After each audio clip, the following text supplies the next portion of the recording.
Hey, hey, hey, bienvenidos a otro capítulo de Perípatos. Habla su anfitrión, Sebastián Cova, esta vez en otra conversación con el sur del continente americano, en concreto desde Santiago de Chile. Tenemos a mi colega politólogo Luis Mauricio Felan Martínez, que happens to be uno de mis mejores amigos porque es compañero de promoción de la universidad, aunque es chileno, pues es mitad venezolano, su padre es venezolano y él vivía aquí a principios de siglo, estudiamos en la misma universidad y nos graduamos juntos.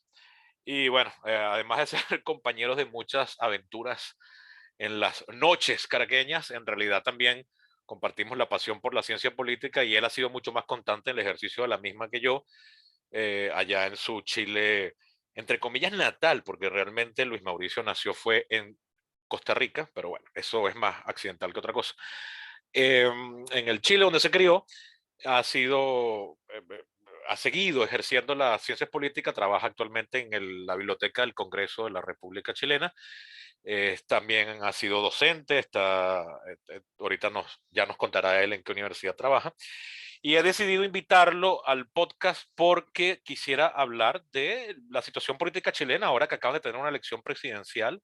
Están a punto ahorita el próximo 11 de marzo asumirá la presidencia un nuevo presidente jovencísimo, más joven que yo y que Lucho, que Luis Mauricio. Porque, bueno, es un millennial de apenas 36 años, nacido en el año 86, de apenas 35, 36 años, de la generación que podríamos llamar, no sé, ya Luis Mauricio nos corregirá si la podemos llamar la generación del 2011, una generación de que a través de una serie de protestas sociales salió a las universidades en el año 2011, del cual salió, bueno, toda una casta nueva de políticos que yo creo que al sistema político chileno le estaba haciendo falta cierta renovación. Ya estaban repitiéndose los presidentes, cosas que eso nunca es buena señal, o no suele ser buena señal, no voy a ser tan absoluto. Y bueno, hay tensión porque por supuesto los venezolanos tenemos una alergia, un trauma, ¿no? Es un trauma con toda la ley, ante todo lo que sea izquierda, automáticamente nos esgrinchamos, pero esta elección presidencial que acaba de ocurrir en Chile confrontaba a un candidato de izquierda, que es el que ganó, con un candidato que era tildado de ultraderecha. Entonces, bueno, eso hizo que mucha gente dijera, oye, pobre Chile está entre la espada y la pared, o entre la olla y la sartén. Y al mismo tiempo, Chile está pasando por un proceso constitucional, están reformando la constitución a través de, o creando, redactando una nueva constitución a través de una Asamblea Nacional Constituyente que ya tiene, si mal no recuerdo, si mis cálculos no me fallan, tiene como 5 meses en funciones. De hecho, acaban estos días de renovar su presidencia, pasó a manos de otra constituyente. Entonces, bueno, sin más preámbulos, le doy la palabra al amigo y colega desde Santiago de Chile, Luis Mauricio, para que, bueno, comience primero que nada con un breve resumen curricular para que ustedes se den cuenta de quién está hablando, cuáles son sus autoritas, y ya luego entramos en materia. Van a oír que lo voy a llamar Lucho, porque, bueno, de 15 años de amistad no se borran tan fácil, ¿no? Lucho, preséntate para el público que nos oye.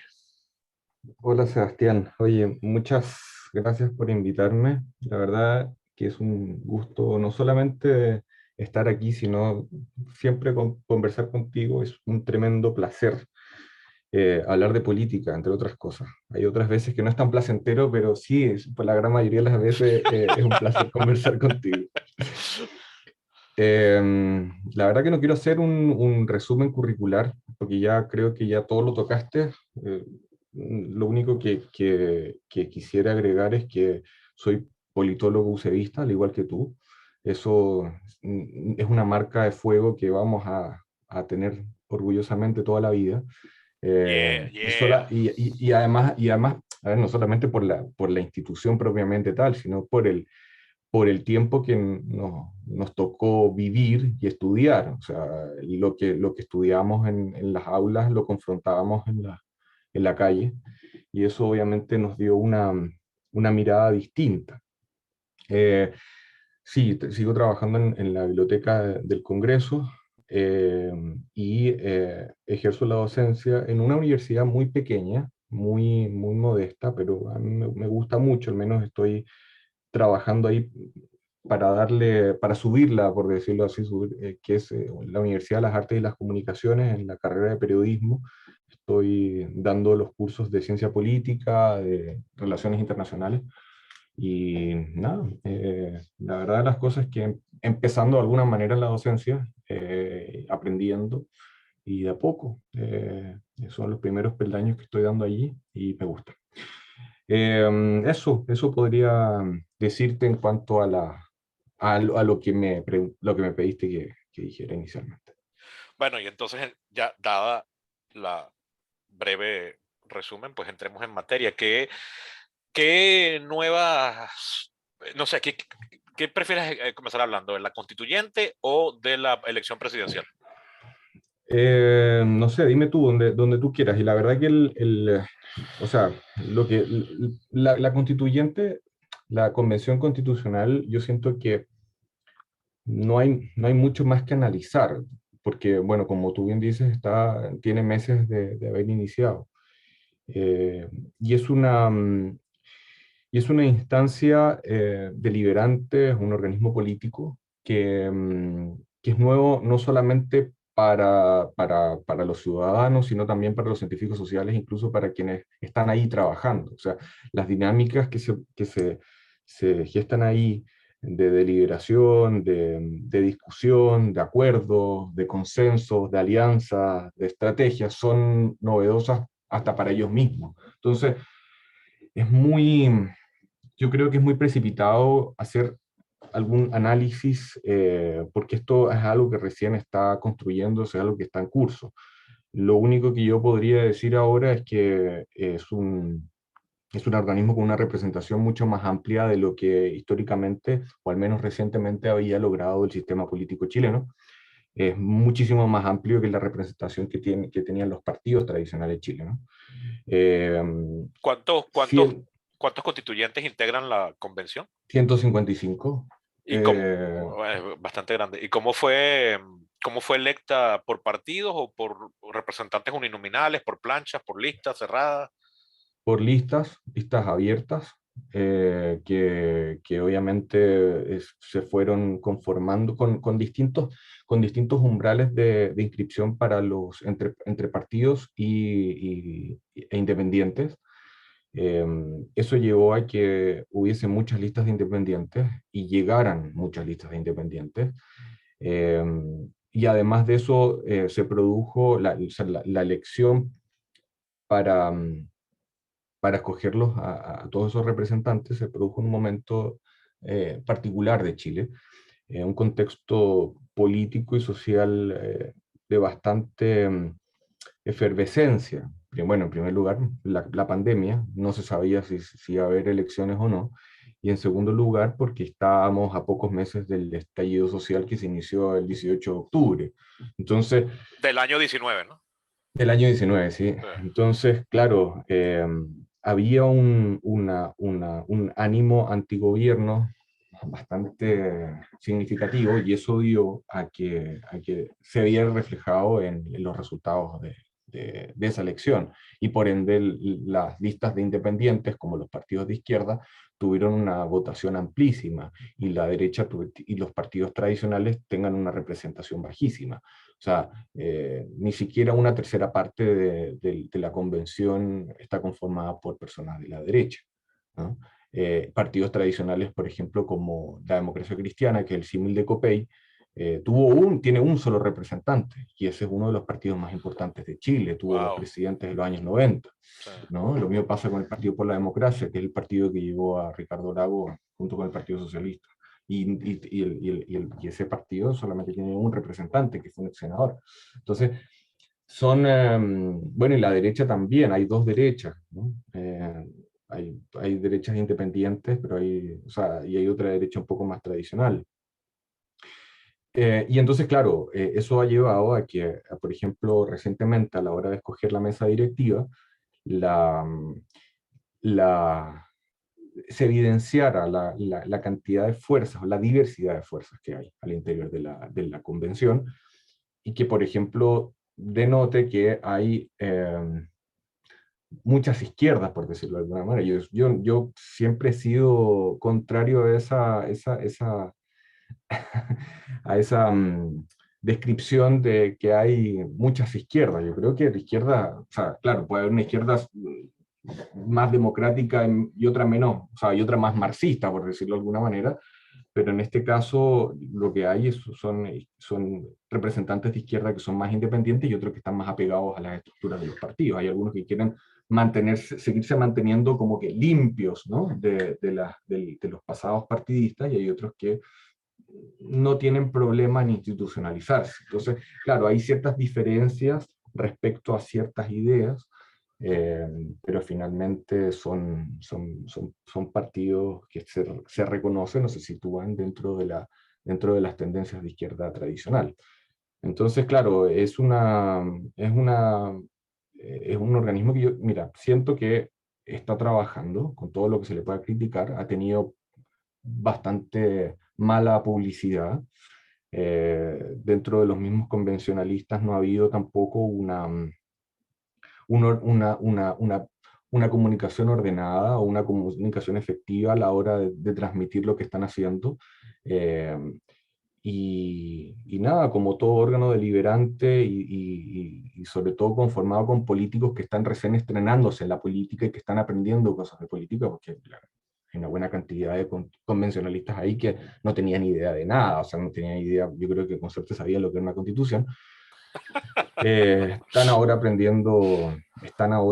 aprendiendo sobre la marcha, ¿no? Entonces eso lleva siempre complejidades a la hora de tomar decisiones, a la hora de avanzar, pero siento que han avanzado y se discutió un reglamento, han tomado decisiones, han aprendido. Me ha tocado asistir telemáticamente, no presencialmente, a ciertas comisiones. Las he visto en vivo, a eso me refiero, no que yo haya asistido como invitado, que colegas míos sí, pero yo no. ¿Y eh, dónde está sesionando? en el Congreso Nacional. Pero lo que pasa es que el Congreso chileno tiene su sede en Valparaíso y tiene una sede del Palacio Histórico en Santiago, ¿no? Que es donde hay una parte de la Biblioteca del Congreso ahí también. Eh, y entonces justamente en esas dependencias que hay salas de sesión, plenarios, hay un salón de honor, hay una sala del Senado y una sala de la Cámara de Diputados. Ahí es donde están, principalmente la sala de la Cámara de Diputados, ahí están. Entonces, mientras ellos están sesionando ahí, los diputados oficiales de la República están sesionando en Valparaíso. Entonces, como que ese edificio se le dejó, incluso se le presta personal del Parlamento, el legislativo chileno, se les presta la convención para que puedan contar con secretarios, que sé yo, la misma Biblioteca del Congreso también está prestando servicios, eh, entre otros organismos. Como que hay... Y esta asamblea se supone que tiene un tiempo en el que tiene que entregar un proyecto o ella va a sesionar Sí, hasta que ella determine que está no, listo. no, tiene un plazo ¿De cuánto? este año no recuerdo bien, pero creo que faltan 9 meses, una cosa así. Y claro, eso no significa de que no pueda existir o no pueda producirse alguna instancia no sé, pedir algún tipo de tiempo extra, no sé, Sí, de porque eso puede prórroga. suceder. Y esa prórroga, me imagino que no tengo el detalle, pero sí eso tiene que ser aprobado por el Congreso.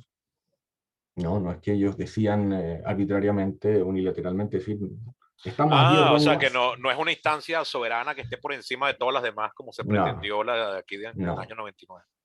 no. Mm. De hecho para modificar ciertos aspectos hay que hacer reformas, reformas a la ley que le dio vida a esta constitución. Entonces, y de hecho eso hace algunos meses fue un problema, porque se estableció que para la toma de decisiones tenía que haber 2/3 de todos los representantes. El quórum era de 2/3. Como sucede en la gran mayoría de los parlamentos del mundo, sea el sistema presidencial o el sistema parlamentario o semipresidencial, siempre las leyes o las reformas más importantes requieren quórum alto, ¿no? Sí, Y en este caso es así. Entonces, la ley que dio origen a esta constitución, a esta convención, perdón, estableció que toda la aprobación de todos los artículos tenía que hacerse a través del quórum de 2/3. Entonces, durante un momento existió la posibilidad de que en la discusión del reglamento de la convención fuese a establecer otro quórum. Entonces, justo ahí la discusión fue, bueno, pero si ellos deciden hacer eso, tiene que haber primero una reforma a la ley, ¿no? Oye, Y eso, 2/3 para cada uno de los artículos bueno, es trabajoso. O sea, eso va a demandar Dios y su ayuda para que se pongan de acuerdo gente tan diversa. Bueno, quizás no son tan diversos, no sé. Entonces, y ese proyecto después tiene que ir a referéndum nacional. sí, o sea, una vez que queda sancionado en la convención, va a un referéndum de salida, que se llama, ¿no? Y ahí la ciudadanía lo aprueba. Creo que, sabes que las elecciones en Chile son desde el año 2012, desde las municipales del 2012, son con voto voluntario e inscripción automática, ¿no? Ujú. Y a partir de ahí son así, antes eran obligatorias, ¿no? Sí, me Pero acuerdo. este referéndum de salida va a ser con participación obligatoria. Ah, mira tú. ¿No? ¿Y cuál se supone que es la sanción para quien no participa?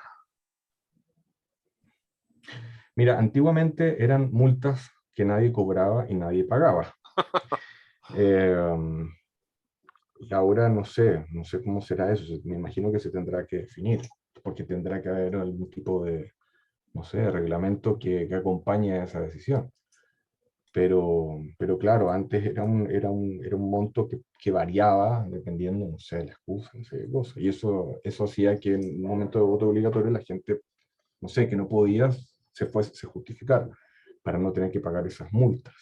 Yo la verdad es que o sea, conozco muchos abstencionistas de esa época y de ahora también, y nunca pagaron una multa, nunca les cobraron una multa de nada. O sea, al final es como que, no sé, cualquier Creo, cosa. creo recordar, ahora que me tocas el tema, que en la Constitución del 61 en Venezuela estipulaba que las elecciones eran obligatorias. Y yo tampoco conozco.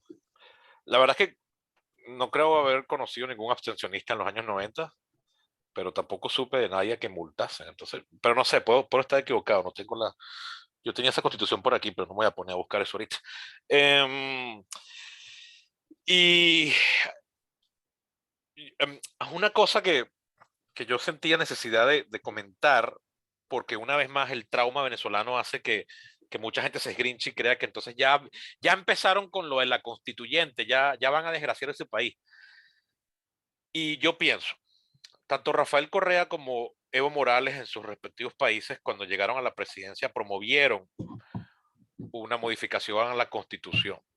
Y aunque eso venía apoyado por el líder carismático, eh, de alguna forma asociado al chavismo venezolano, en realidad no fueron constituciones hechas a la medida de mantener al líder ahí, que es el caso. O sea, a lo que quiero decir es que cuando Chávez propone una constituyente, si bien desde finales de los 80 en Venezuela había cada vez más un consenso porque había que reformar la constitución, Chávez secuestró esa idea para sí y la presentó como si fuera propia. Y en realidad era un proyecto pensado para fortalecerse y atornillarse él en el poder.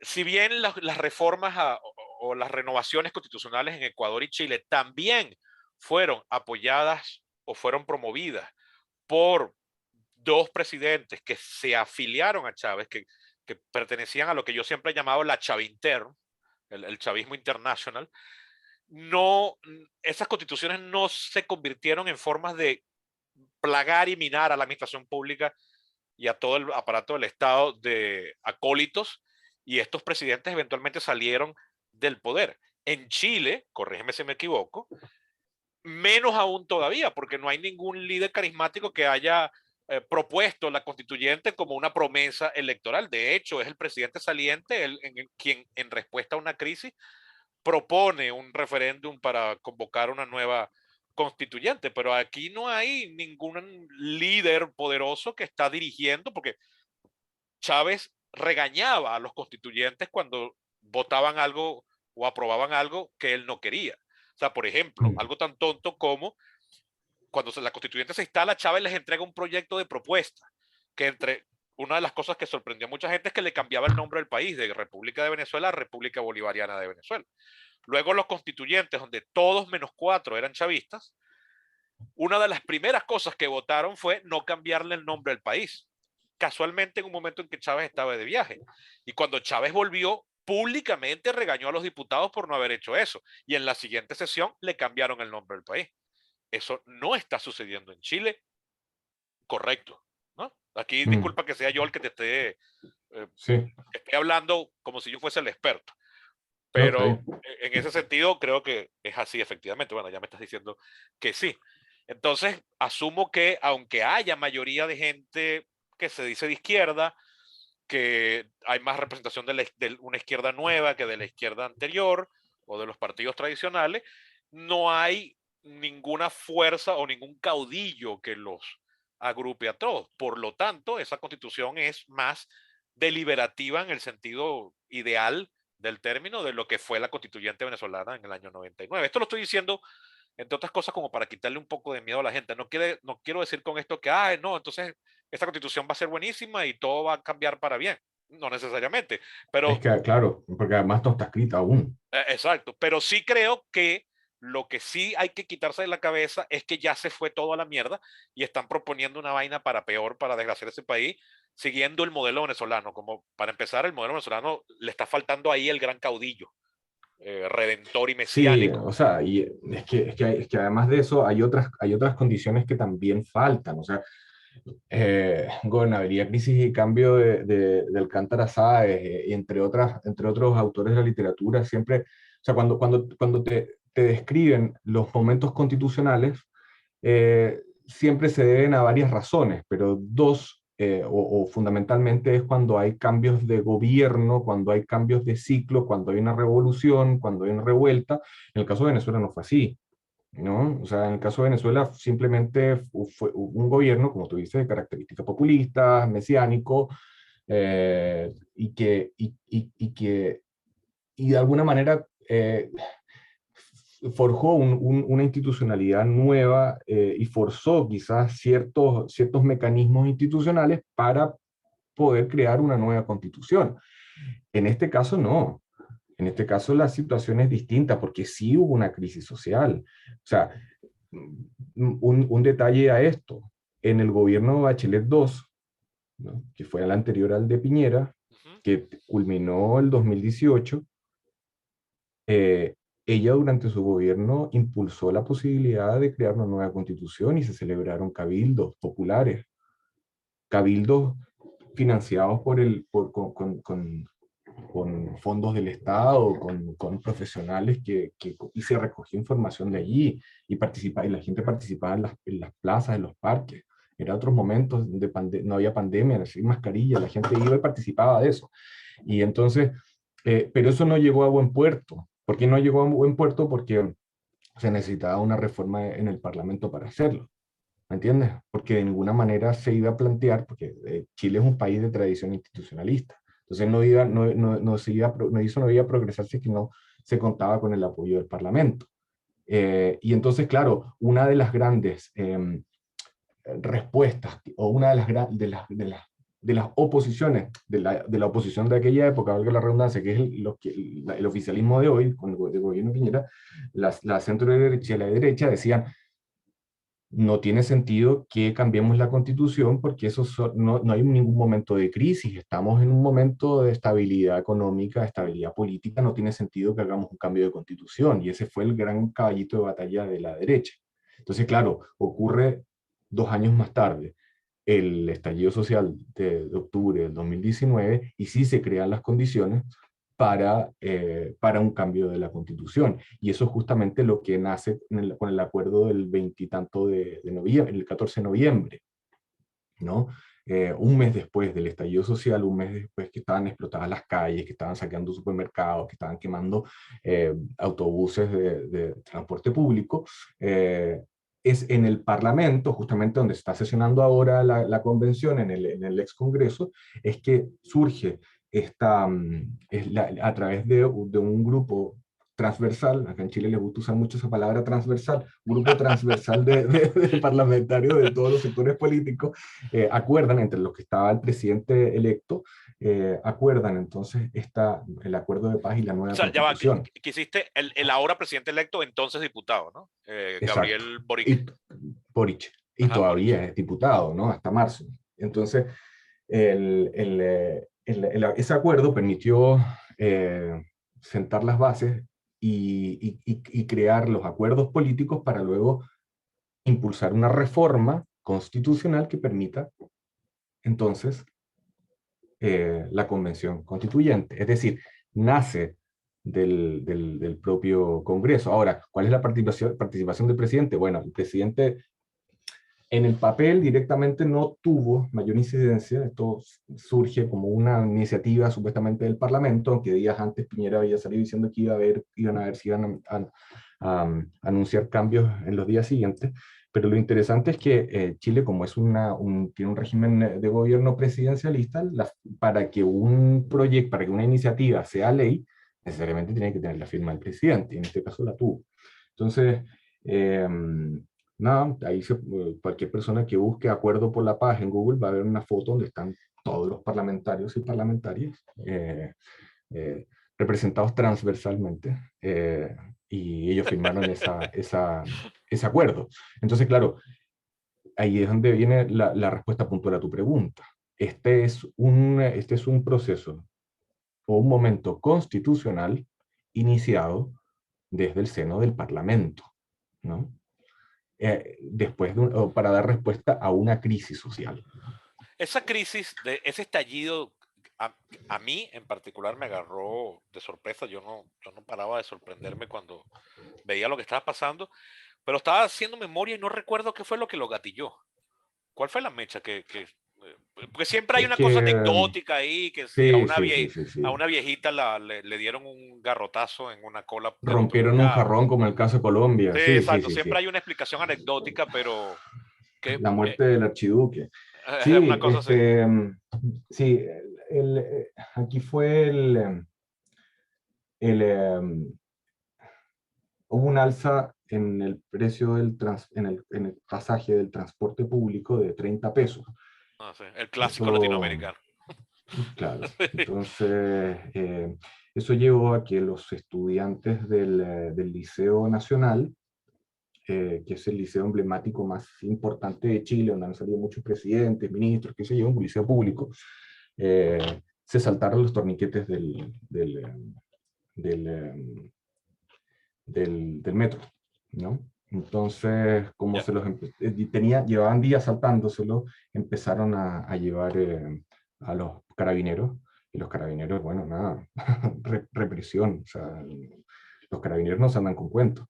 Eh, Mira, yo esto no lo he contado, pero yo ese día justamente salí un poco más temprano de mi oficina para ir a dar clases a la universidad donde yo doy clases, y yo lo que hago es que me voy justamente a ese metro, que es el metro Universidad de Chile, porque está fuera de la Casa Central de la Universidad de Chile, y que está a su vez afuera, porque está al lado del Instituto Nacional.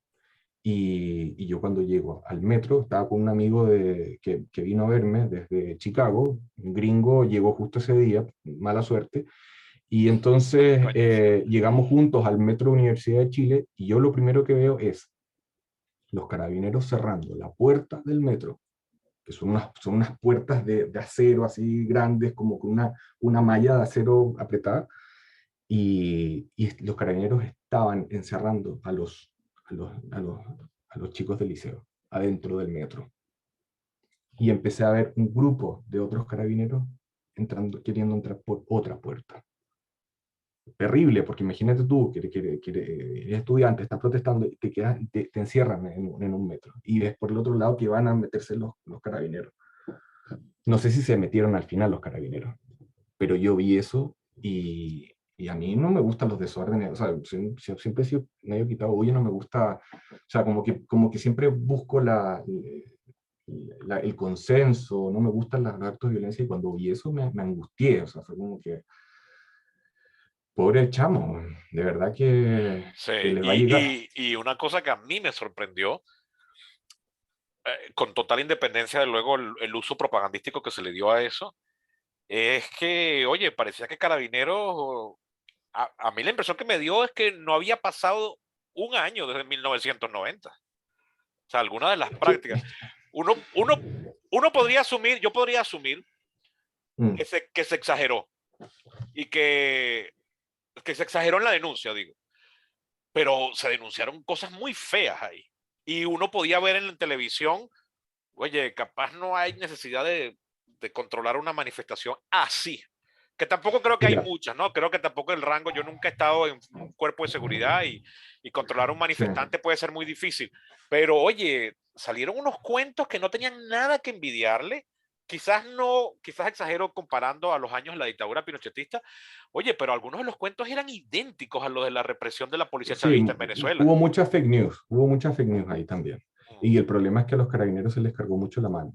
O sea, y ahí es donde viene un problema que desde mi punto de vista es de responsabilidad presidencial, en que en vez de buscar a veces acuerdos o abrir instancias de negociación, es más fácil tirar carabineros y tirar los carabineros. Y carabineros es una institución, claro, a diferencia de otras policías en América Latina, es militarizada, pero es una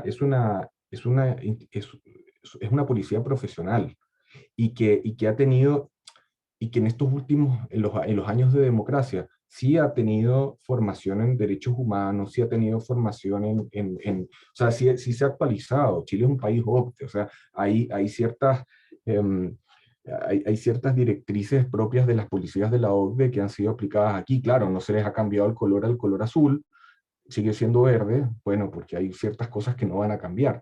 Pero, por ejemplo, en la indumentaria que los usan, la indumentaria que los policías usan está absolutamente estandarizada según la práctica internacional, ¿no? Entonces, no hay, yo siento que se les ha cargado mucho la mano, y sí, en efecto, los carabineros responden y se desesperan y a veces, o sea, lo que ellos hicieron lo que hacían los carabineros de disparar perdigones o tirar bombas lacrimógenas de manera horizontal, ¿no? Cuando la regla internacional te dice que el lanzamiento de las bombas lacrimógenas tiene que ser hacia arriba, demuestra que sí, en efecto, había un grado de desesperación, un grado de violencia mayor, pero también eso porque hubo un abuso en la utilización de los cuerpos policiales por parte del gobierno para resolver, en vez de buscar a veces más, más negociación, no sé, verlo de otra manera, ¿no? Entonces, esa forma policial, esa vía policial de resolver los conflictos y las protestas, que es muy latinoamericana. O sea, no. Y ojo, o sea, yo no quiero decir de que los países desarrollados no se haga, claro que se hace. no, claro que no. Eh, En o Estados sea, Unidos pasan a veces unas cosas. sí, pero los europeos tienen un poco más de experiencia que mostrarnos en ese sentido. O sea, la forma como se ha manejado en Francia, que no ha sido la mejor, pero por ejemplo todo este problema con los chalecos amarillos y todo eso, o Ujú. sea, el problema ahí no fue la policía, ¿no? No ha sido la policía el problema. Y aquí sí, lamentablemente, o sea, hubo un momento, Sebastián, que creo que fue el segundo o tercer día del estallido, que el gobierno decidió mandar militares al centro de Santiago. Eso te demuestra la forma como ellos querían enfrentar este conflicto, Mm. ¿no? Entonces, claro, los militares llegaron con unas armas larguísimas y se bajaron y como que se miraban con los manifestantes y los manifestantes llegaron a reclamarles a ellos, decirle, oye, entre ellos el presidente electo, ¿no? Entre otra gente, a decirle, ¿por qué están acá? Váyanse y todo, y los militares no lo dijeron, pero como que lo dan a entender, oye, nosotros estamos acá porque nos mandaron, pero en definitiva Mm. no vamos a hacer nada, no vamos a disparar, no les vamos a disparar, ¿no? Porque también los militares en Chile han tenido una formación en derechos humanos y en democracia los últimos años que se ha evidenciado, o sea, los gobiernos socialdemócratas no han pasado en vano. Entonces, claro, se les ha cargado la mano a los carabineros en ciertos aspectos, con justa razón sí, pero hay otros que a mi juicio, que ojo, que todo esto es una decisión personal, en que nada, el gobierno abusó de ellos y no ha debido hacerlo. O sea, El gobierno debió, por ejemplo, enviar los contingentes policiales para que protejan los supermercados que estaban siendo saqueados o las estaciones de metro y no enviarlos a enfrentarse a los manifestantes simplemente porque cerraban una calle. Por más importante que sea, en un momento de crisis, deja que cierren esa calle. Si eso los mantiene ahí, si los contiene, déjalo. Pero no vas a enviar 200 carabineros a pelear con ellos, porque en definitiva esos manifestantes van a ir a jugar a los G.I. Joe. Eso es lo que sucedía. Entonces, estás malgastando usos públicos, estás generando erosión entre la policía y la ciudadanía y no resuelves el problema. Y lo único que hace es incrementar el problema.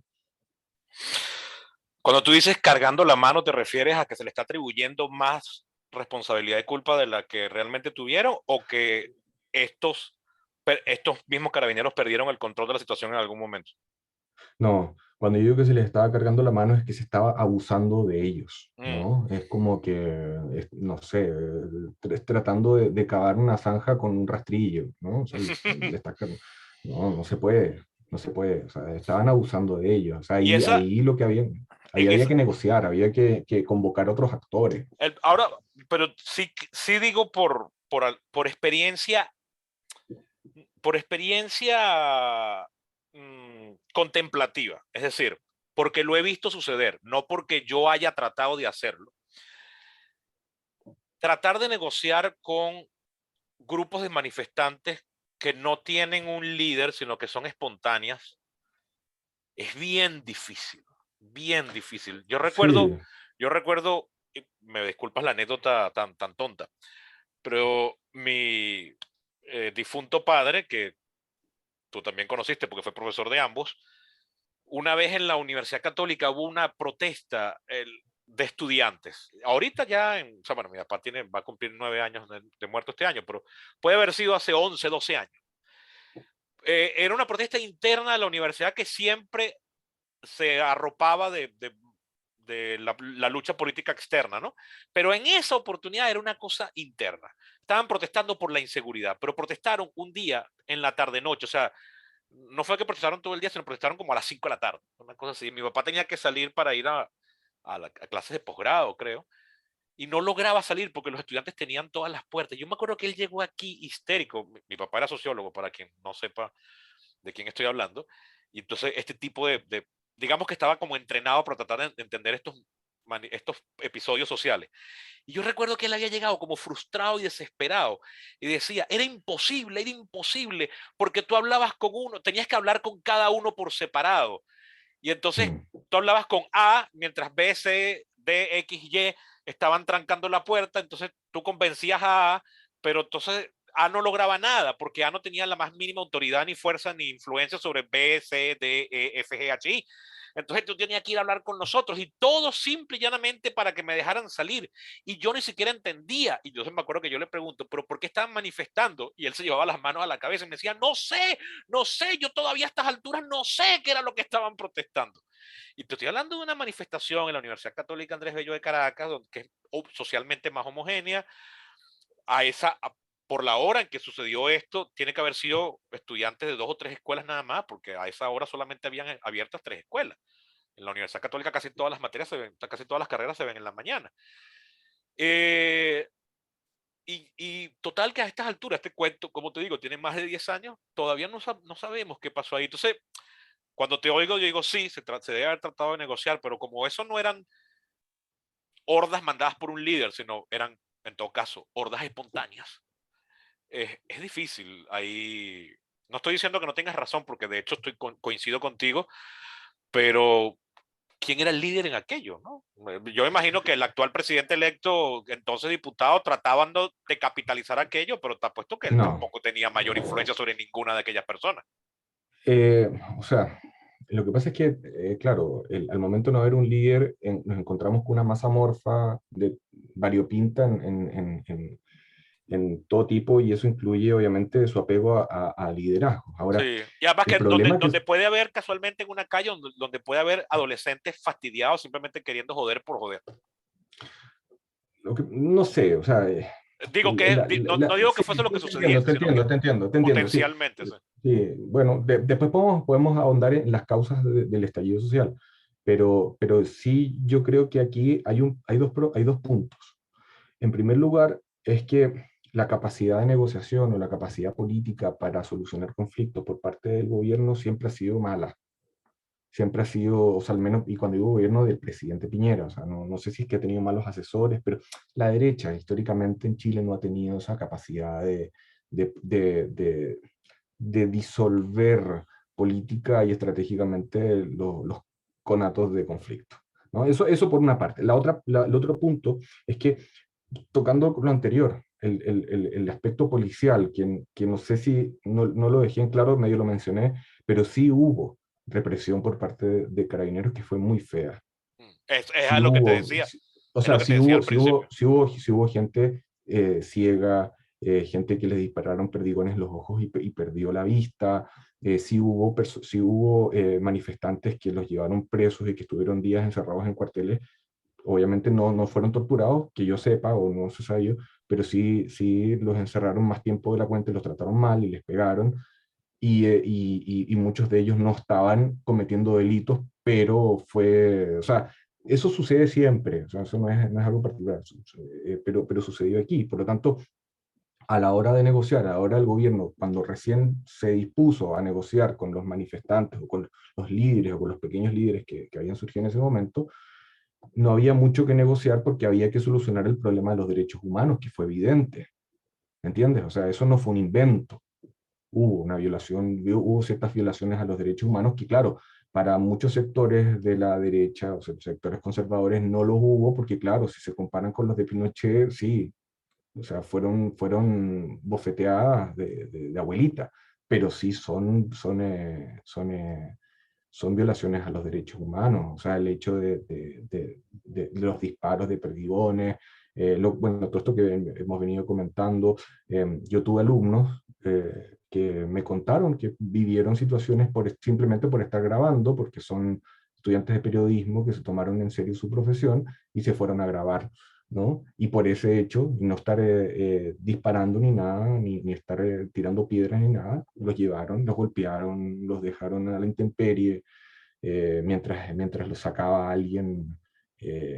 Y fueron momentos rudos, claro, también hubo carabineros heridos, hubo iglesias quemadas, hubo kioscos, tiendas, o sea, al final esto era un violencia de lado y lado, pero en efecto al momento de ir a negociar, ¿no? Propiamente tal, y el momento de ir a negociar con el gobierno le digan, oye, antes de cualquier cosa, antes de cualquier acuerdo, usted tiene que responder por esta situación. Y esta situación de las personas con los ojos, o sea, estas personas, las personas ciegas, Sí, o sea, los lo ojos lo tienen que perdigoneados. responder. Sí, es que no fueron pocas, fue mucha gente, y a vista y paciencia, y o sea, porque, y lo mismo sucedía en Venezuela en años antes, ¿no? O sea, tú no puedes ocultar la represión hoy en día, no puedes ocultarla, Eso es porque verdad. cada quien es un pequeño periodista, ¿no? Cada quien saca un Un celular con celular. una cámara, cada vez con mejores resoluciones y te identifican hasta el, eh, hasta el número de placa, el apellido, todo, o sea, ya no puedes ocultar. Entonces, negar esa situación es algo poco prudente. Sí, ahí se rayó el gobierno más de lo que necesitaba, porque yo creo que a la distancia, soy de la opinión de que Piñera no es necesariamente un mal político. Llegó a la presidencia 2 veces, ya eso te dice de cierta capacidad política válida, ¿no? Y a mí me parece que su primera gestión había dejado a los efectos prácticos o a los efectos generales desde la distancia, digo por si me está oyendo un chileno que entonces se erice, no había sido un mal gobierno, si mal no recuerdo, el del 10 al 14, de su primera gestión. Y luego, bueno, Sí. lamentablemente creo que va por una generación al menos va a ser recordado fue por esta, ¿no? Por esta segunda gestión. Eh, Ahora bien, hablando ya de presidentes, saltemos ahora al venidero presidente. Yo estaba revisando su carrera, es meteórica. O sea, es un millennial, nació en el año 86, tiene apenas 35 años o 36, no sé si los está por cumplir ya. No. Sí, va a cumplir ahora. Sí, Gabriel Boric, de paisano tuyo, porque es Sí, patagónico, es sí, de la misma ciudad. sí, exacto, de Punta Arenas. Para quienes no Sí, lo saben, Luis Mauricio aquí, como les decía, aunque nació en Costa Rica, se crió toda su vida en la ciudad más austral del planeta, Punta Arenas, en la capital de la Patagonia y Antártica chilena, ¿no es que se llama? sí, la infancia y la adolescencia la viví ahí. Y siempre que teníamos vacaciones en la universidad se iba para su rincón helado del planeta, que cuando hay calor en verano llega como a 18 grados la temperatura, una cosa así. Este, bueno, no sé si alguna vez estudió en un colegio, colegio británico. Tú estudiaste fue en el colegio alemán, ¿no? Sí, pero también estudié en el británico. Ah, sí. O sea que, Sí, al bueno, principio sí. Sí, no, yo conocía al presidente electo. eh, Nosotros somos conocidos, ¿no? No ok. somos, sabes que cada vez que hay muchos ahora diciendo, no, yo soy amigo de él, no, somos conocidos, somos conocidos y tenemos ahí o sea, nuestros encuentros, nuestros desencuentros y nuestros afectos también. Pero Y sí, claro, yo, se conocieron en Punta Arenas o ya en Santiago. claro, En sí, Punta no, no, Arenas. en Punta Arenas. En Punta Arenas, antes de que yo iniciara mi periplo eh, eh, me, eh, me fuera de ahí, lo conocí. Tuve la oportunidad de conocerlo por primera vez. Y claro, él todavía era un estudiante, creo que era recién estudiante secundario. Y era un tipo, bueno, desde ya bien despierto, bien inteligente, muy interesado en la política y muy interesado en la izquierda, ¿no? Sí, vi que en- su papá es de la democracia cristiana, pero él está más a la izquierda. sí, sí. Pero es un personaje y es un tipo que cuando al menos lo conocí, no cabe el tiempo para comentar todo eso, pero me dio una buena impresión de los intereses, de la vocación y de la sensibilidad que tenía.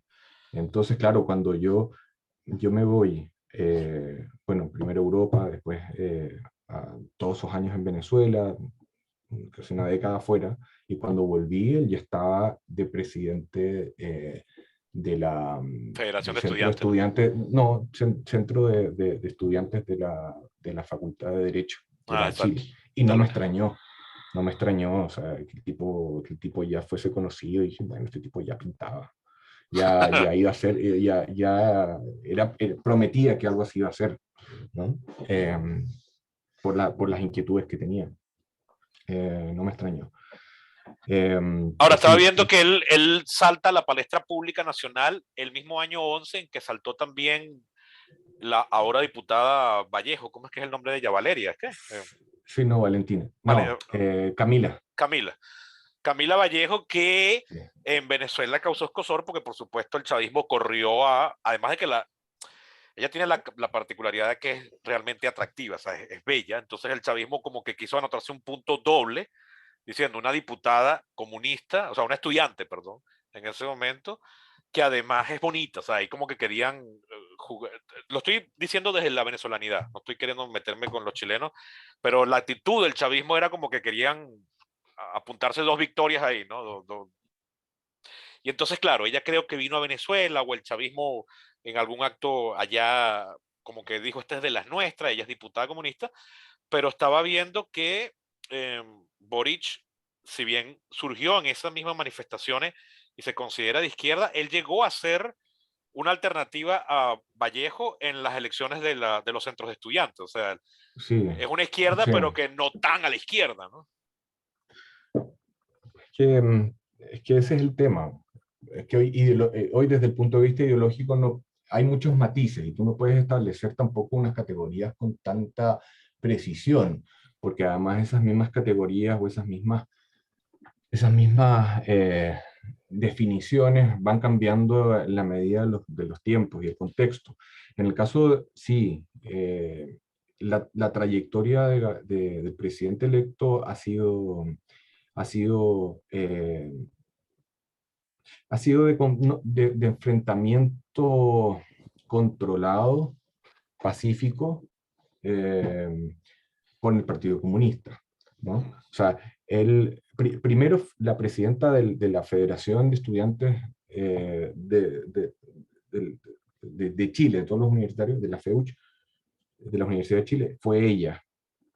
Y al año siguiente ella estaba postulándose a la reelección y a pesar de haberlo hecho bien y haber tenido mucha popularidad y ser reconocida internacionalmente, no solo en Venezuela, sino en todas partes del mundo, a pesar de esa popularidad, le gana Gabriel Boric, ¿no?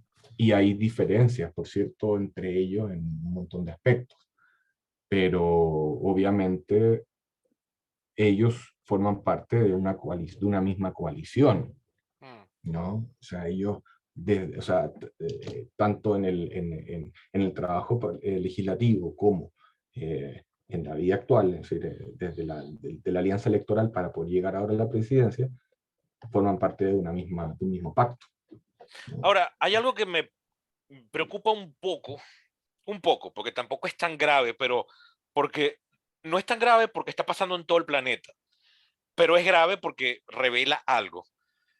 Eh, Boric no tiene una afiliación partidista clara, es decir, él va por una alianza de partidos, pero de todas maneras el partido oficial al que él pertenece fue prácticamente creado para la campaña presidencial, casi. No, no, Es no, decir, no. no es el Partido Socialista de Bachelet al cual él No, pertenece. claro que no. No, si eso es claro, no es un partido tradicional, Sí, pero tampoco hay es un una cosa partido, hay una cosa que se llama, ¿cómo es? partido Eh, instrumental. sí, No, no, no, no pero es partido instrumental. no digo, pero lo que se armó para apoyar su campaña es algo así como que Acuerdo Chile o Avanza Chile, ¿cómo es que se llama No, la el plataforma? pacto Apruebo Dignidad. Ajá, Apruebo Dignidad, exacto. Y Sí, tengo entendido que Apruebo Dignidad es en realidad una coalición electoral, ¿no? De varias fuerzas. sí, pero lo que pasa es que él comenzó con un partido que se llamaba Movimiento Autonomista y que ahora se llama Convergencia Social, Exacto. pero ese es un partido que no es instrumental, como muchos creen. Ok. O sea, ese es un partido que si bien tiene una base universitaria, urbana, clase media universitaria, con un ideario de izquierda postmarxista, neomarxista. Ujú. Eh, si tiene una conformación programática de ser partido, ¿no? De ser un referente.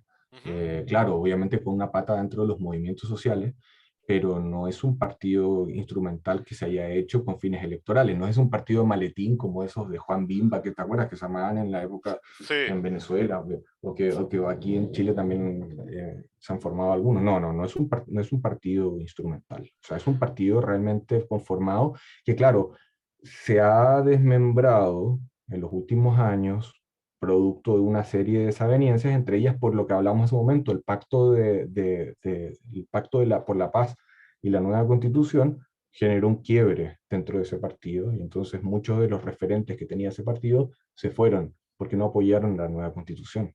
Y Gabriel Boric sí lo hizo. Entonces Y eso, estaba viendo, y a partir ajá, de ahí, estaba viendo que no, que a partir de ahí surgió Convergencia Social. estaba viendo que, ajá, pero Convergencia Social surgió en el marco de la constituyente. No, Antes, fue ok. antes de eso, sí, antes de eso hubo un problema interno eh, y nada, ahí fue que Gabriel Boric decide formar un referente propio, pero claro, o sea, lo que pasa es que no son militantes conocidos, pero sí dentro de las universidades, principalmente la Universidad de Chile, sí hay gente poniéndole ahí un soporte ideológico, reflexivo, programático, y tiene ciertas aspiraciones de institucionalizarse más a futuro. O Ya. sea, no es algo. Y recoge a antiguos militantes de la vieja izquierda tradicional, del Partido Socialista, del Partido Ese partido Democrático. no, ese partido no lo está haciendo, no lo ha hecho. Sin Pero embargo, sí, ajá, pero la coalición, que ahora es coalición de gobierno, sí está obligada, o sea, obligada entre comillas, pero sí necesita ampliar su base de apoyo. Eso Primero porque ajá. el Congreso o sea, imagina tú que por primera vez en mucho tiempo hay un Congreso que es casi 50-50, ¿no? Y por otra parte, lo quieras o no, necesariamente tienes que echar mano de los viejos militantes, de los viejos políticos, los viejos Bueno, liderazgos. estaba viendo que a nivel de votación, definitivamente él sí está contando con votos tradicionales, porque en la primera vuelta, que fue el 19 de noviembre, creo, ¿no? Sí, O, no, perdón, el 21 de noviembre, él saca 1.814.777, sí, que equivalen a 25,83%. Él queda de segundo, sí. porque el que gana la primera vuelta Fue Cast con fue José 1,9. Katz con 1.961.387, Sí, que equivalen al 27,91%. Pero para sí. la segunda vuelta, que fue el 19 de diciembre, eh, Katz sube, claro, un A 86%, 3,6. sí, a 3,6 millones, pero Boric sube un 154%, o sea, él A cuatro triplica coma seis millones. Sí, a 4,6 millones, sí. quedando 55,44. Evidentemente ahí están los antiguos votantes de Bachelet, los antiguos votantes de... No. ¿Tú crees que no? No, porque lo que dicen, a ver, Porque subió la participación. En la primera vuelta la claro, participación fue claro, de 47% y en la segunda fue de 55%. Subió pero 8%. aumentó también el porcentaje de participación, es decir, se redujo la cantidad eh, de abstencionistas. Digo, Eso. no es considerablemente, no considerablemente porque sigue, no, o sea, nunca llegamos al 60% de participación, ¿no? Sí, Como todas las sí. democracias, Subió a ¿no? 55. De 47 a 55. Pero Gabriel fue Boric fue el presidente más votado en la historia democrática, Sí, ¿no? en Entonces, votos absolutos. y, esa, y ese margen o ese plus, ese componente adicional de votantes, lo que dicen los politólogos aquí en Chile es que fueron votantes que se estrenaron como votantes. O sea, eran personas que votaron por primera vez, Carajo, jóvenes que tantos. votaron por primera vez. ¿Sí? ¿Tú crees? Sí, Tú en sí, y hay particular, muchos que... independientemente de lo que digan nuestros colegas que están en las encuestadoras, etcétera, tú particularmente confirmas eso, o sea, ¿estás seguro de eso? ¿Crees que fue así? Lo que pasa es que como los votos no tienen nombre, Claro, claro, tú pero, no puedes sostener eso. Como exacto, por pero ejemplo, tú, también hay grupos que dicen de que votaron más mujeres que hombres y que fueron las mujeres las que dieron el triunfo. ajá. Eh, o Bueno, sea, Boric también es bien parecido, pues creo que está tatuado, va a ser el presidente más joven en ejercicio en el mundo, el sí, más joven de Chile, va a asumir la presidencia con 36 años. En estos días lo sacaron, el primer presidente de Chile tatuado, y entonces salía mostrando uno de estos, creo que tatuajes tribales, así como sí, pero George las Clooney mujeres, en From Dusk Till Dawn, una cosa sí, así. sí, pero las mujeres votantes chilenas no votarían por él porque sea bonito o No, sea feo. O sea. obviamente No, no, votan porque...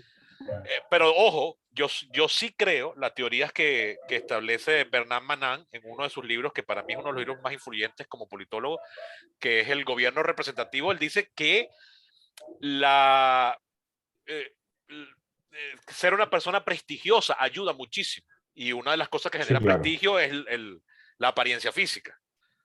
Sí, y aquí en Chile también,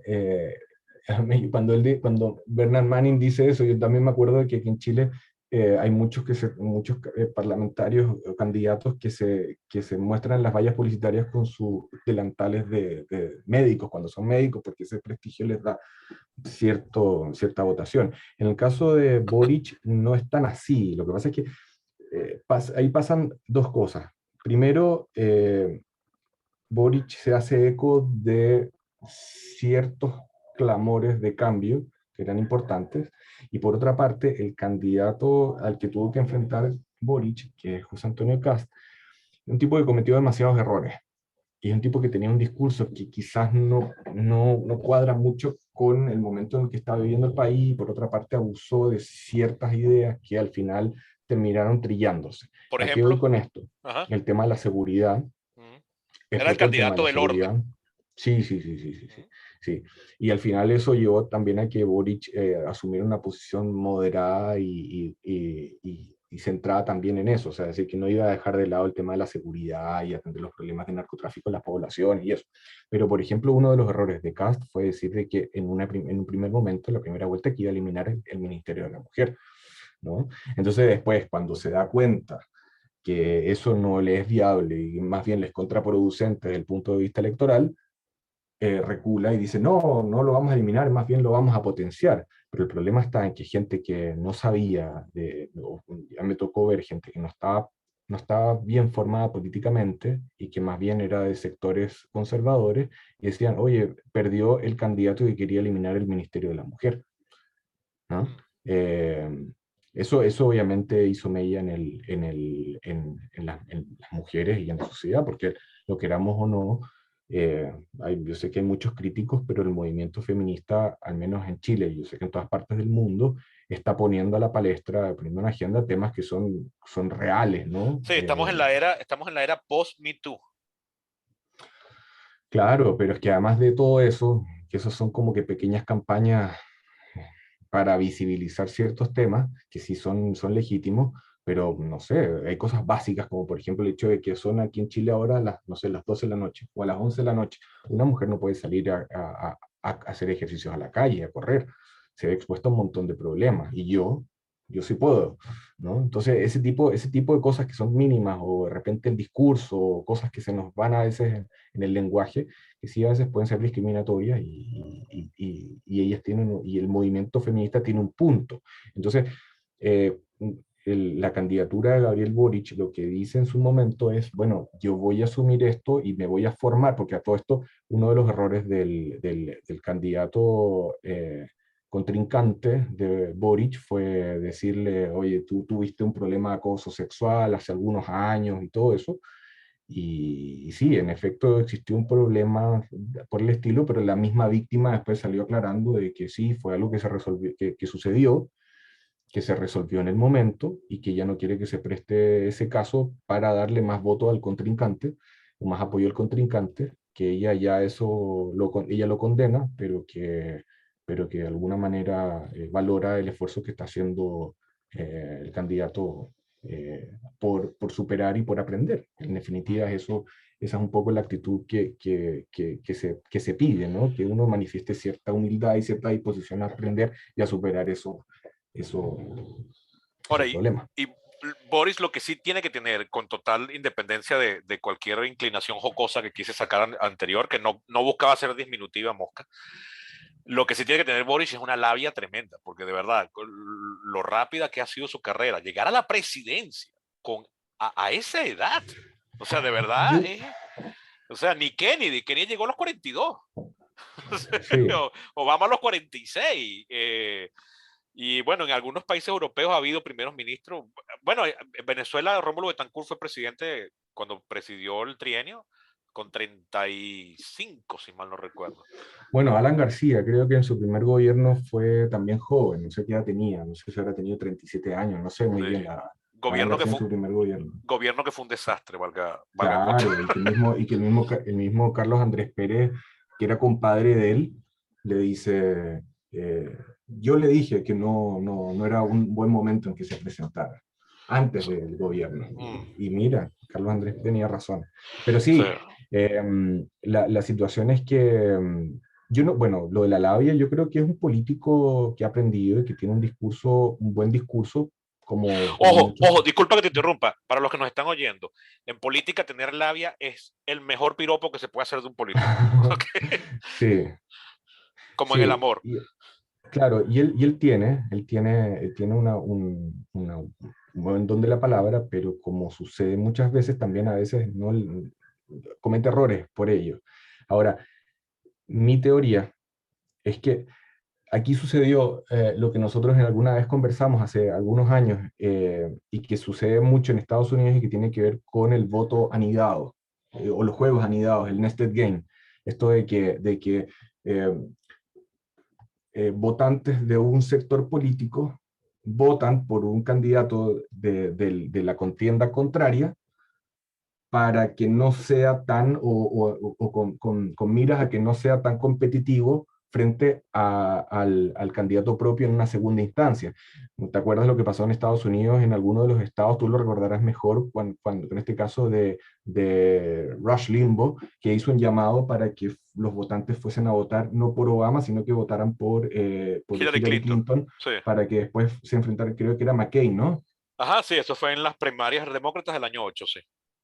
Claro. Eso, Entonces, claro, claro, ahí, ojo, que nunca se probó. Es decir, Rush Limbaugh sí hizo públicamente un llamado a votar por Hillary Clinton. Ahora, no se sabía si efectivamente los republicanos se dieron a la molestia de salir ese día a la calle e ir a votar por Hillary Clinton.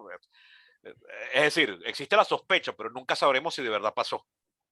pero sí, o sea, sucedió de que al menos en ese estado hubo un resultado favorable a Hillary, ¿no? Sí, Tengo sí, entendido. sí, fue un par Bueno, de estados del sur en el que Hillary Clinton sorpresivamente salió. y ese tipo se murió, pero en ese tiempo era uno de, en un programa de radio en AM y era uno de los programas más escuchados. Era Eh, posiblemente el más escuchado del el país. más escuchado, Sí, claro. pero era Pero lo que Un oye, Mario Silva de derecha, sí.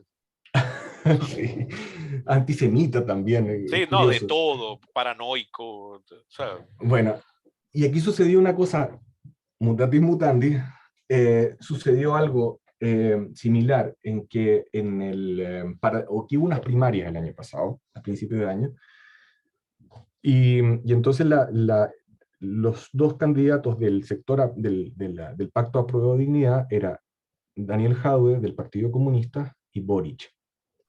Entonces, eh, semanas, pocas semanas antes de la inscripción de las candidaturas, Boric no tenía los votos suficientes como para inscribir la candidatura. mm, Y entonces, a pesar de que había una parlamentaria en ese momento que tenía mucha popularidad y que hacía público su rechazo a Boric, se produjo una inscripción masiva de militantes de Convergencia Social, bueno, del referente de Boric, para inscribir su candidatura, porque el interés era que perdiera el candidato comunista.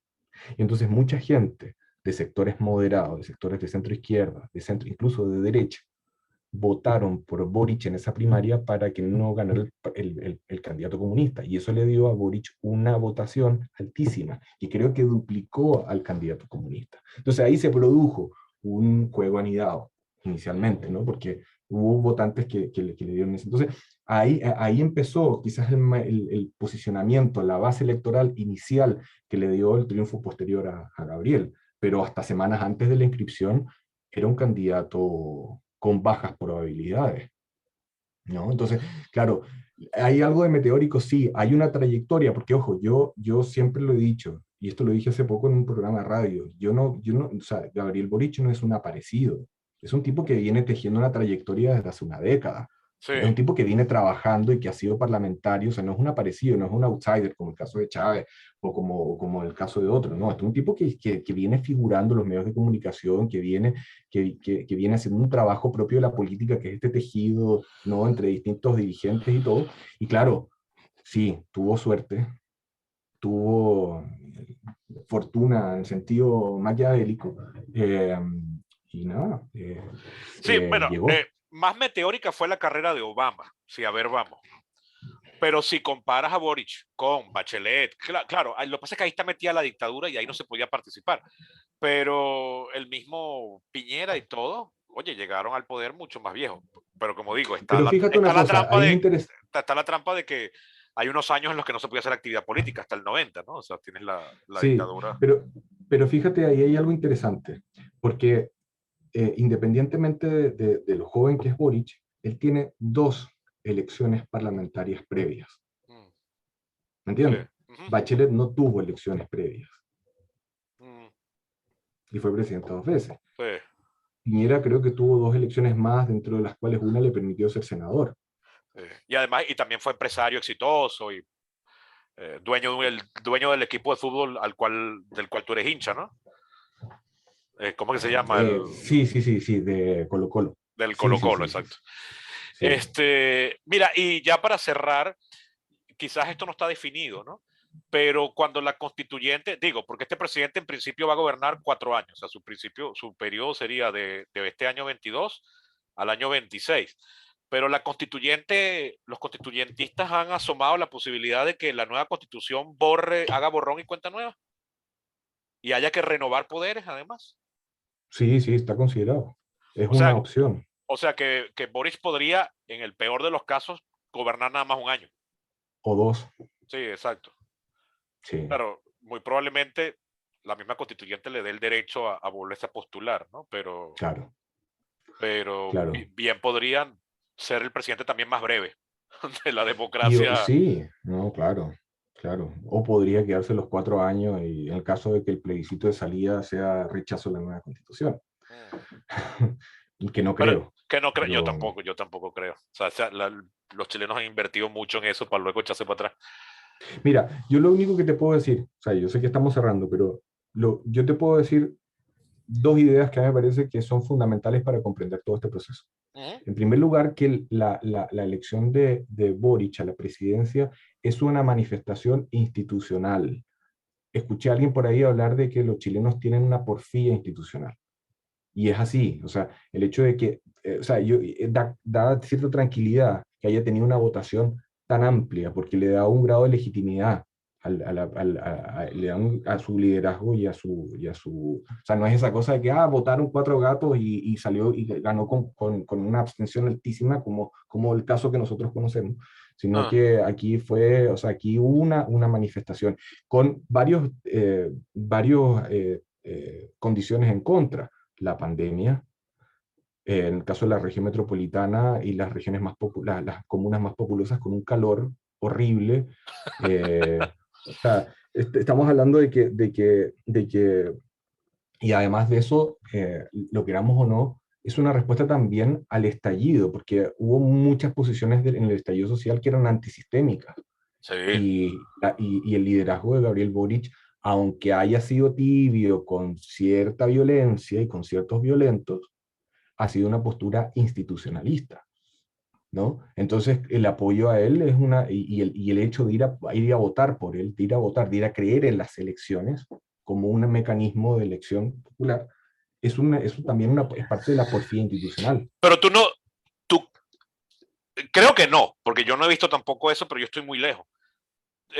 Cuando Chávez ganó, que ganó con un porcentaje parecido, por cierto, de hecho ganó con un punto más en el año 98, él ganó con 56, los venezolanos estaban eligiendo a un vengador. O sea, aquí había una afrenta, los gobiernos del punto fijismo no habían sido malos para nada, pero no habían logrado resolver una crisis que había estallado 10 años antes, no, casi 20 años antes, que básicamente es la pérdida de la desmejora del poder adquisitivo venezolano que te permitía hasta el año 70, hasta el año 83 llevar un modo de vida que a partir del 83 fue cada vez más difícil de mantener. Y eso se le atribuyó a la corrupción de los políticos, todo el mundo compró ese eslogan y Chávez llegó como un vengador y en lo que él comenzó a decir cosas o se le atribuyó que había dicho cosas como que hay que freír cabezas de Adeco y Copellano, no hacía más que crecer en las encuestas. Eh, un año antes del estallido social, yo recuerdo, yo estaba en la crisis emocional que me llevaría a brevemente salir a emigrar del país, que el día de mañana se están cumpliendo 3 años, estamos grabando esto el sábado 8 y mañana domingo 9 se estarían cumpliendo 3 años que yo me fui. Al final no estuve ni 4 meses fuera de Venezuela, eso terminaron siendo unas vacaciones largas, pero la cosa es que yo estuve averiguando a dónde me podía ir. Yo sabía que me quería ir a Colombia porque era por algo sentimental, pero entre las opciones yo acaricié Chile. Y yo recuerdo que yo te llamé un día para hablar de qué posibilidades había de Chile. Y a mí nunca se me ha olvidado que tú me dijiste, a manera de advertencia, mira, en este país no se puede vivir de un solo sueldo. Y aquí, sobre todo, los profesores universitarios tienen que buscar tener uno o dos trabajos más, porque del sueldo de profesores no se puede vivir. Así que no creas que vas a cambiar tu situación venezolana acá. Y a mí eso fue como un baldazo de agua fría. Disculpen lo anecdótico, lo que nos están oyendo, lo autorreferencial. Pero habla de una desmejora en el poder adquisitivo que de alguna forma, mutatis mutandi, recuerda lo que se estaba viviendo en Venezuela en los años 80 y sobre todo en los años 90, que llevó a que con el discurso adecuado la gente eligiese a un vengador, porque Chávez fue electo como un vengador originalmente. Eh, ¿Tú has visto algún tufo de eso allá? Entre No, la gente no, que, completamente las distinto. expectativas de Boric, No, no, no, por no, parte de la no, gente de a completamente pie, distinto. ojo, por Sí, parte no, no, no. del votante de a pie, no en el Lo que pasa es discurso que oficial de sí, Boric. no, no, y que la gente a pie tampoco. Es que son personalidades completamente distintas. No, Chávez era militar. evidentemente Boric es un Chávez político era militar, Y Chávez era un militar y llanero, además. Y me disculpan los llaneros, claro. pero Sí, sí, sí. No, no, no. Y entonces nadie va a escoger un niño de 35 años, no, o sea, para que se vaya a enfrentar a las supuestas estructuras conservadoras, no, olvídalo. ah, No, eso no, no es así. Eh, o sea, hay una, o sea, un poco para hacer el detalle, claro, la vida universitaria en Chile es así, ¿no? O sea, no es fácil. Y es por eso fue lo que te dije. Ahora, en comparación, o sea, en relación a lo que me dijiste, en comparación a la realidad venezolana, yo creo que hay diferencias rotundas en un montón de aspectos. Y no es lo mismo, ¿no? Y el estallido social que ocurrió aquí no fue lo mismo que el Caracazo. Y las razones son completamente distintas. Y de hecho, a mí y la sensación que tengo es que justamente aquí lo que ha habido es una valoración de las posturas moderadas desde el estallido social hasta ahora. sí, en eso estoy de Y acuerdo. entonces, En eso estoy bastante de entonces, acuerdo. tanto los votantes como los dirigentes políticos han aprendido eso. Lamentablemente, en las democracias, los sectores moderados somos los más jodidos. Sí, Porque, sí. porque al final, o sea, la radicalización lleva más radicalización, pero la moderación no siempre lleva más moderación. No, al contrario. ¿No? La persona que es moderada, y por eso mismo la crisis de los liberalismos ha sido tal, es porque justamente hay un encierro en los puntos individuales eh, y no hay una, como sería en términos de Marx, de Marx subordinar el pensamiento a la acción. ¿No? Eso no sucede en el liberalismo, ¿no? Hay posiciones muy cómodas. Entonces, lo interesante de lo que ha sucedido aquí es que a pesar de que la moderación no trae más moderación, sí los moderados han comunicado, han hecho ver que valoran esa posición más moderada por parte del presidente. Y eso obviamente se agradece. Y eso es lo que ha dado tranquilidad desde que asumió el presidente, desde que fue electo el presidente que ahora va a asumir en marzo, Sí, o sea. ¿no?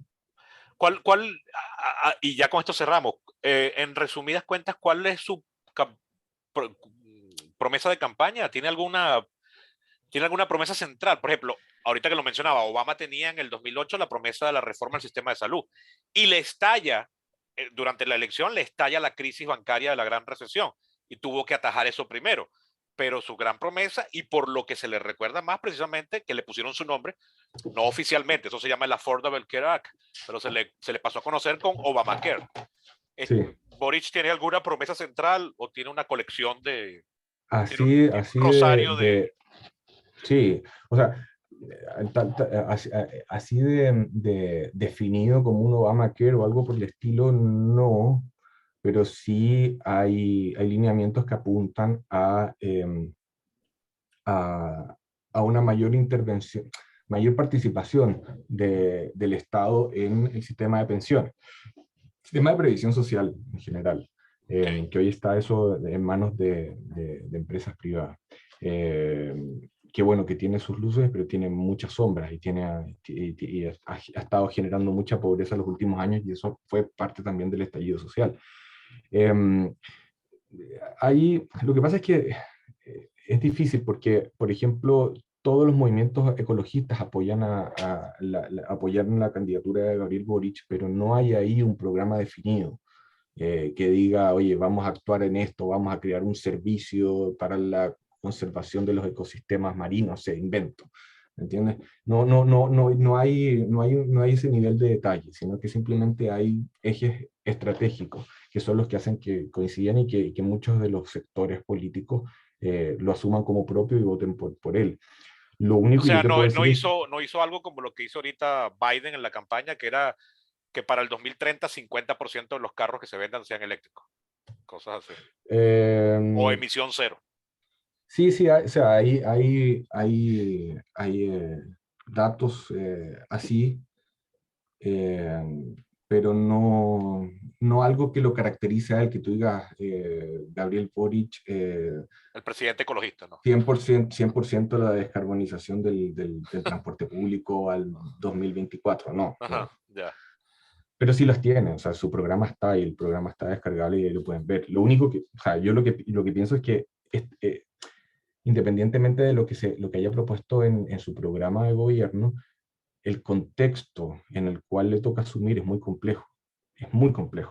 O sea, en primer lugar porque Chile es un país que ha venido frenando su inversión desde hace años. O sea, desde antes del estallido social, la inversión extranjera directa ha ido decreciendo y la inversión nacional también. O sea, y Esto nos estira la conversación, pero ¿por qué crees que ha pasado eso? Si se puede resumir en causas puntuales. por tres causas puntuales. En primer lugar, porque hay burocratización. O sea, hay una burocratización que si bien no es excesiva en comparación con otros países de América Latina, sí hay una burocratización que para la inversión extranjera directa en comparación con, no sé, con países del Asia, por ejemplo, es engorroso aquí en Okay. Chile. Dos, el tema de la seguridad, de la inseguridad ha ido incrementándose, o sea, y claramente para las personas que van a invertir pasa eso. En segundo lugar, porque a pesar de que no ha habido grandes reformas en los últimos años, sí ha habido el peligro de hacer ciertas reformas tributarias y el problema está en que hay una cierta creencia falsa entre muchos políticos en Chile de manera transversal que creen que una reforma tributaria. A ver, una de las cosas que siempre te han planteado los economistas, tanto desde, no sé, los más neoliberales, como Milton Friedman, qué sé yo, von Hayek, hasta los neomarxistas como Mazzucato, Piketty, otros te dicen que reforma tributaria no significa, o sea, mayor cobro de impuestos no significa necesariamente mayor recaudación, Ujú. ¿no? Entonces, siempre ha existido un poco esta quimera de que vamos a hacer reformas tributarias para recaudar más y eso no siempre es así, ¿no? Entonces, esa incertidumbre ha también frenado la inversión extranjera directa. Y claro, obviamente también que lo queramos o no, si bien Chile no tiene un commodity que represente el 80 y tanto por ciento, 90%, como el caso del petróleo en Venezuela, Mm. sí el cobre representa entre un 50 y un 60% del Producto Interno Bruto. Por lo tanto, Eso es que jode, eh, eso es que jode. bueno, pero claro, o sea, Pensé que me es, ibas a es decir como, 20, 25, una no, cosa así. Eso es Chile es un que país jode. latinoamericano, Chile es un Sí, país un país latinoamericano, o sea, en el caso de Perú ellos dicen, no, nosotros tenemos un 40%, no, pero un 40%, un poquito menos de lo que pasa acá, o sea, sí, pero bueno, a lo que voy es que también los commodities han tenido cierta volatilidad en los mercados bastante. internacionales, Sí. entonces también Y frena. la pandemia los hizo más volátiles todavía. Sí, sí, sí. Y lo otro que siempre también es, o sea, que siempre los economistas clásicos y los conservadores te dicen que el problema está en que Chile ha aumentado su gasto fiscal anualmente. Y que, claro, desde hace años que se viene aumentando el gasto fiscal, pero eso no, o sea, el aumento del gasto fiscal no necesariamente redunda en una disminución de la inversión. O sea, No, eso para lo puede nada. explicar mejor. A veces puede ser Al hasta, contrario, a veces claro, lo aumenta porque ese gasto fiscal puede ser en crear más y mejores vías de comunicación que integren más las exacto. diferentes partes del país. Así que eso, verlo así es como tonto. Bueno, Lucho Bueno, o profesor Luis Mauricio Felan, ha sido un enorme placer tenerte igualmente. aquí en el podcast hablando con toda la seriedad del mundo sobre la situación Sí, política chilena en este comienzo de sí. Pues yo sé 2022. que nunca me vas a invitar a hablar de película, ¿no? Porque obviamente yo no sé nada de película. No, pero con independencia de eso, este podcast, si vuelvo a hablar de política, tiene que ser con un estilo muy diferente a como lo hacía antes, porque esos son los capítulos menos exitosos del podcast en general. Por lo menos hacer reseñas de películas que estén en cartelera y cosas así no es algo que atraiga oyentes de este podcast. Le voy a dar un giro este año que estoy preparando por ahí, pero eso me va a llevar más trabajo, así que ya veremos cómo sale. Para eso, como dije en un capítulo ahorita de cierre en diciembre, voy a tratar de llegar a la radio, pero eso ya es harina a otro costal. Bueno, Mm. Lucho, un enorme Bueno, placer. Eh, igualmente. pueden, si quieren, eh, se- eh, si quieren apoyar este podcast, era lo que quería decirles, saben que pueden hacerlo económicamente yendo a mi Patreon. Se escribe patreon.com/perípatos. De todas maneras está el enlace aquí en la caja de diálogo de este capítulo en la aplicación donde lo estén oyendo. Y también simplemente ayudan haciéndoselo llegar a aquellas personas que creen que les pueda gustar. A mí me pueden contactar por mis redes sociales, que son básicamente @eco23, tanto en Facebook como en Twitter. Instagram no la uso para estas cosas. Y no sé, Lucho, ¿tú sigues siendo activo en tus redes sociales? Sí, @Maurofelan, Felan es Phelan, Maurofelan, @Maurofelan en Twitter, qué sé yo. Esa es la única pública que tengo, las otras son más bien privadas Sí, eso es para porque subir fotos sí, de los hijos y cosas así. exacto. Pero en Twitter me pueden seguir ahí, tampoco soy más observador y lector que participante, ¿no? Por esta odiosidad que hay, pero me pueden Sí, seguir si quieren. es un tuitero contemplativo. Pues bien, Sí. bueno, eso ha sido todo por hoy. Espero les haya gustado el capítulo y cualquier comentario me lo hagan saber por las redes que ya les acabo de mencionar. También les recuerdo que pueden ser mecenas. Eso es todo y hasta la próxima.